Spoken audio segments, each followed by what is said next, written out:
Welcome back to KTSM 9 News Today. City Rep Lily Limon represents District 7 on City Council. She's been outspoken about her reaction to the shocking allegations about the late labor leader Cesar Chavez. She joins us this morning to discuss what those allegations will mean for the union that Chavez founded, as well as for the Hispanic community in general. Welcome, Ms. Limon. Thank you. So what was your first reaction to the news? I know we were shocked. Well, unfortunately, I was already alerted to this about 2 weeks before it came out officially. So it was a long 2 weeks of mixed feelings. My first reaction was, it can't be true. It simply cannot be true.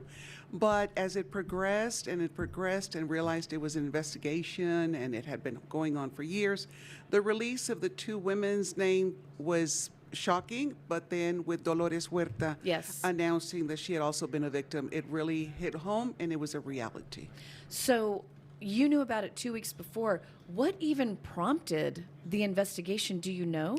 I don't know. What I do know is it had started quite a while back. It wasn't just something that happened in the last few weeks. Okay. It had taken months and months, maybe even more than a year to come to fruition. Okay.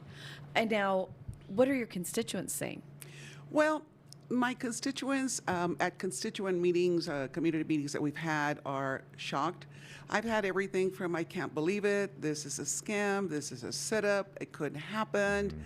And so you get all sorts of mixed feelings about it. I think that once the United Farm Workers announced it and said we're canceling all these marchas, then you knew that it was true, that it was something that was hurtful and so true.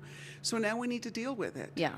And I think that was the biggest surprise that we all had. How quickly everybody reacted and shut everything down. Right. And I think it's because, like I mentioned before, that some of us knew about 2 weeks in advance.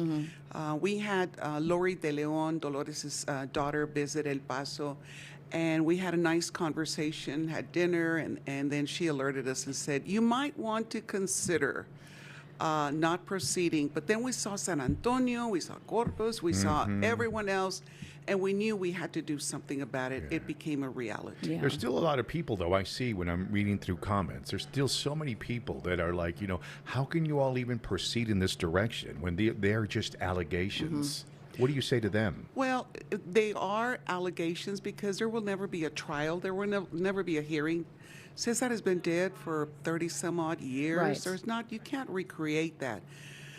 But once the Farm Workers Union decided that this was serious enough and realistic, that it became, we need to stop. We need to rethink this process. We need to think of the women and just the ones that have been surfaced. I know that my good friend, Mr. Trujillo, former superintendent of Isleta, Saturday said, I still can't believe it. I still can't believe it. It can't be true.